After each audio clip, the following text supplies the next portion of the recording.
Well, good morning, everyone, and welcome to Sunday School Highlights. We are still in the same book, but we are very near the end. We are in our Bible Studies for Life. This is a KJV version. We get this from Lifeway, or you can also order it on Amazon. And the series is the Bible Studies for Life. Today's lesson is a great lesson, and we are already in the 22nd day of August. Can you believe we're already flying along? Serve even when discouraged. I think it's a good time to read that.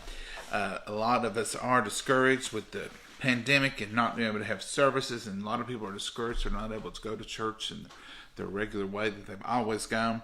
Seems like the whole world is a little discouraging at times, and that's what we're going to talk about today. The point is, don't let discouragement keep you from serving. The passage is 1 Kings 19, 1 through 5a, 11 through 18. The author goes into some detail here about an Australian golfer named Jason Day. He won a tournament in 2016. He was 28 years old, and it says that he did not win. Let me read this, get it correct. It says, but once he clinched the number one spot, Jason Day floundered. He never won again in 2016 and not at all in 2017. In 2018, he explained, I got burned out with being number one. In this situation, he was burnt out, as we say, or he was just tired of what was going on. And I think that happens to a lot of folks. It happens to all of us at times. It says, Day's story sounds a lot like Elijah's in 1 Kings 19, coming off his spectacular victory against the prophets of Baal on Mount Carmel. The prophet stumbled into deep discouragement. How God met him in that moment can inspire all of us who find ourselves burning out and ready to give up. You know, if you've been a Christian very long, or if you've been working in the church very long, you'll see that there are opportunities to burn out. There are times when we just get discouraged and we say, I just can't do this anymore. Or, Lord, surely this ain't what you had in mind for me to do. Let's read on and see what happened with Elijah. 1 Kings 19, 1 through 5. And Ahab told Jezebel all that Elijah had done, and withal how he had slain all the prophets with the sword. Then Jezebel sent a messenger unto Elijah, saying, So let the gods do to me and more also, if I make not thy life as the life of one of them by the morrow, about this time. And when he saw that, and arose, and he went for his life, and came to Beersheba, which belongeth to Judah, and left his servant there. But he himself went a day's journey into the wilderness, and came and sat down under a juniper tree. And he requested for himself that he might die, and said, It is enough. Now, O Lord, take away my life, for I am not better than my fathers. And as he lay and slept under the juniper tree, Elijah was tired, and now Jezebel was trying to kill him. And so he ran for his life, quite literally. The juniper tree, more commonly known as a broom tree, was a white flowering bush between 5 to 10 feet in height, tall enough to offer a shade in these dry, desolate region. In the end of 1 Kings 18, Elijah was on the pinnacle of his prophetic ministry. He had just challenged the 450 prophets of Baal on Mount Carmel and vanished them in humiliating defeat. Elijah stood unwavering in the faith that God would perform the miracle that false god Baal could not. He was fearless against the overwhelming majority, even defying wicked King Ahab and Queen Jezebel. On the heels of the great victory, Elijah led the slaughter of the 450 prophets and Baal to rid the land of the idol's influence. 1 Kings 18:40.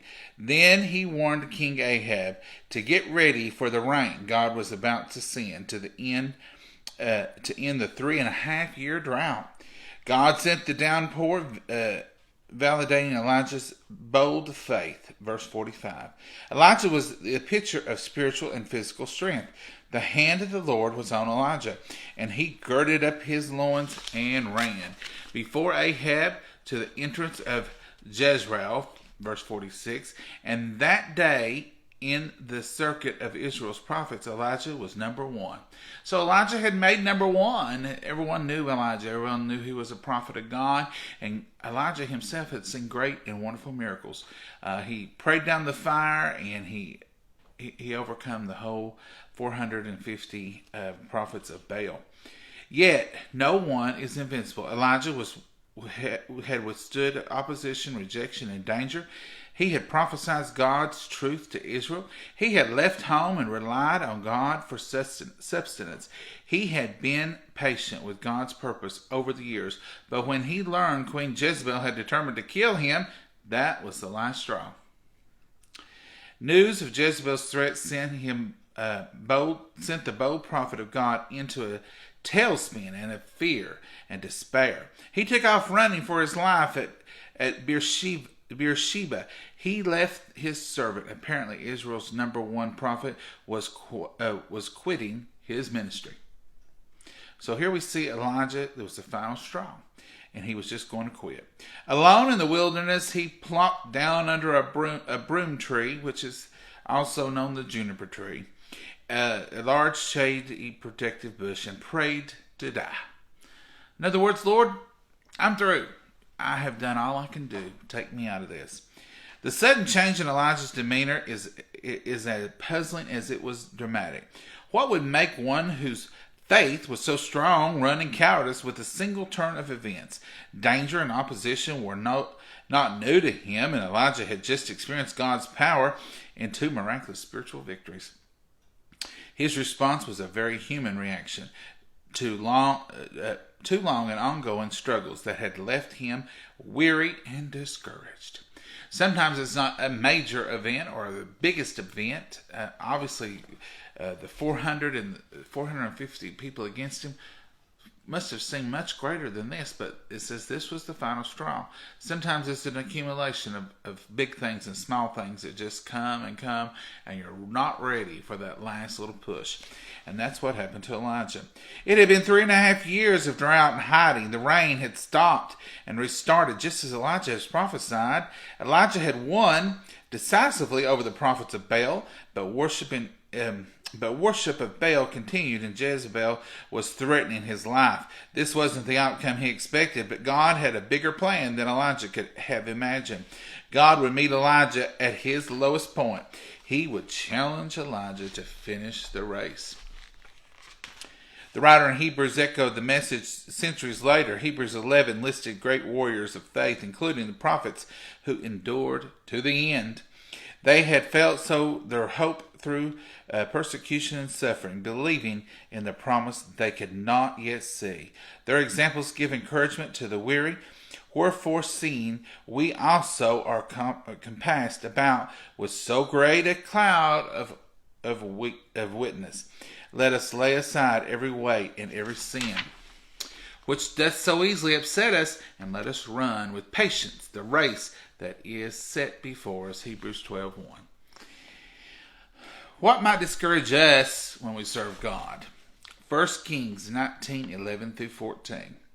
And he said, Go forth and stand upon the mount before the Lord. And behold, the Lord passed by, and a great and strong wind rent the mountains, and break in pieces the rocks before the Lord. But the Lord was not in the wind. And after the wind, an earthquake. But the Lord was not in the earthquake. And after the earthquake, a fire. But the Lord was not in the fire. And after the fire, a still small voice. And it was so, when Elijah heard it, that he wrapped his face in his mantle and went out and stood in the entrance of the cave. And behold, there came a voice unto him and said, What dost thou hear, Elijah? And he said, I have been very jealous for the Lord God of hosts, because the children of Israel have forsaken thy covenant, thrown down thine altars, and slain thy prophets with the sword. And I am and I even only am left, and they seek my life to take it away. God was not in the earthquake. He wasn't in the wind. He wasn't in the fire. He was in the still small voice. This author goes into talking about Corrie ten Boom in her timeless classic, The Hiding Place, tells how her family's home became a refuge for Jews during the Holocaust. To protect them from the Nazis, someone betrayed Corrie and her family, and after being arrested by the Gestapo, she and sister Betsy were sent to the notorious concentration camp, Ravensbrück. There, the sisters endured inhumane living conditions and horribly horrifically brutalized from the guards. Yet they held fast to their faith and encouraged others around them. Betsy did not survive the concentration camp. Sick and approaching death, she told Corrie, "We must tell people what we have learned here. We must tell them that there is no pit so deep that he is not deeper still. They will listen to us, Corrie, because we have been here." Betsy died on December 16, 1944. Corrie was released from Ravensbrück 2 weeks later due to a clerical error. For the remainder of her life, Corrie wrote books. Corrie wrote books and traveled the world speaking of her experiences. Her message was the message of hope. Betsy said they must share. God is with us even in the darkest place imaginable. I like that story. I like her faith. She endured, even though she was in this lowest pit. She said there is no pit so low that God is not still deeper. Elijah found himself in such a dark place, and he ran from Jezebel in a cave in the Mount Horeb. God met him and spoke. Elijah needed to hear from God in that moment. God was not in the mighty wind, the earthquake, or the fire. But when God whispered to Elijah and asked why he was there, the prophet responded with a litany of everything that was wrong in the world in his life. Essentially, he said, "I've been serving you with everything I've got, but I'm the only one, the one who cares. Everyone else has abandoned you, and they all want to kill me. This mission you gave me is a lost cause. I give up." Those words sometimes we echo in our own minds. That's it. I give up. So we're saying there may not be someone out to kill us as there was Elijah, but he was saying, "Here's what I've done. Here's what we've done. It's just there's no use. There's nothing that comes from it. I give up." When God whispered to Elijah and asked why he was there, the prophet responded, and that's what we do. We listen to that still small voice, and it tells God, "Will say do this," and we'll say, "Lord, what's the point? Lord, I've tried. I've asked 10 times, and this person still will not respond. I've done this over and over. What should I do?" And we respond the same way Elijah did. Elijah was shockingly transparent in his complaint, yet God did not unbribe him from his negative attitude. Instead, God invited Elijah into his presence. What the prophet did not yet realize was in that moment he did not need God to change his situation. Listen to this. He did not need God to change his situation. He needed God to be with him in his struggle. God's presence changes everything. It is not just what God does for us that makes this difference. It is who he is with us that is the game changer. God can move mountains. He can do impossible things in the world and in your life, but he doesn't always do that. Sometimes it's not always the situation that we need out of. It's just we need the strength and the help of God to get through it. There is no big dramatic change in no instant fix. Sometimes the answer is just God quietly presence with us in our discouragement, urging us to hold on for one more day, knowing he is with us. So sometimes God doesn't bring us out. He just holds our hand through it. And, we all find ourselves in those positions sometimes. Lord, take care of this. Lord, change this. Lord, make a path. And the Lord says, I'm with you. Just hold on. Be strong. Wait for it for one more day. And that's what this is speaking to us about. 1 Kings 19:15-18. And the Lord said unto him, Go, return on thy way to the wilderness of Damascus. And when thou comest, anoint Hazael to be king over Syria. And Jehu, the son of Nimshi, shalt thou anoint to be king over Israel. And Elisha, the son of Shaphat, and Abimelech, shalt thou anoint to be prophet in thy room. And it shall come to pass that him that escapeth the sword of Hazael shall Jehu slay, and him that escapeth from the sword of Jehu shall Elisha slay.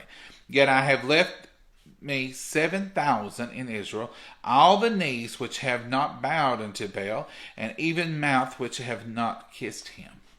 Elijah may have thought he was finished, but that was not God's view. God, you are never too old, you are never too tired, you are never too discouraged for God to use you. God can use you no matter what shape you're in, no matter where you are, no matter what you're doing. God can use you. We can be flat on our backs, unable to do anything, and maybe in the hospital. Maybe God can still use us. It says, any believer with some life experience can relate to Elijah's state of mind. We've had that feeling of, what more can I do? God was working out his purpose by placing in leadership those who would carry out his plan. When we're discouraged, prayer is vital. We can ask God to change a discouraging situation, but sometimes we need to hear from him to change our perspective. Sometimes it's not the situation. Sometimes it is our perspective of the situation. What's true in the secular world is far more true in the spiritual realm. We'll never know what's on the other side of our temporarily discouraging situation if you don't keep on investing in what has an eternal value. Serving God through the long haul brings its rewards, both for the servant and for those impacted by the servant's life. Live it out. Pray. Revise your prayers this week from God, change my situation, to God, change my perspective. So sometimes we concentrate on the situation and we lose sight of our own perspective of the situation. Thank someone who has encouraged you by their perseverance to serve God through discouraging circumstances. Commit yourself to be that example for one other person. Recommit yourself to a God-given task that you have been ready to quit. Make your commitment public. So maybe you've taught Sunday school for so many years, and maybe you feel like the class isn't growing, don't have that many in here anymore. Maybe the Lord's through with me here. Maybe I'm just, need to move on. Maybe you've been working in a mission field and you're feeling nothing's happening. Lord, everybody's against me. I'm not making any progress. Maybe I should just quit, move on. The Lord is with us. There's no pit too low that the Lord cannot go lower. And we just know that the Lord is always lifting us up and holding our hand. And he may not change the situation, but he will be there through the situation with us. And we need to watch our perspective and make sure that our perspective matches God's will. And keep on keeping on. And try to do the best we can with what God has given us at the task at hand. And that's the meaning of today's lesson to me. And that's how I feel. And I think we all need that little extra pick-me-up sometime. That little extra, you can do it. And God is there for us in all things. And God will always see us through. So as times get dark, sometimes it seems like things are going better than others. And then other times it takes a turn and we think, oh, this just can't work. Just know who's in charge and know that God has a plan. And in that plan, it'll always come out for his good. And he's in control. So until next time, y'all pray for us and we will pray for you. And stay strong in our task. stay strong in our faith, and know that God will hold our hand through anything. Y'all have a great day. Enjoy this beautiful Lord's Day, and just pray as we go along through these difficult times, and the Lord will see us through. Y'all have a wonderful time today.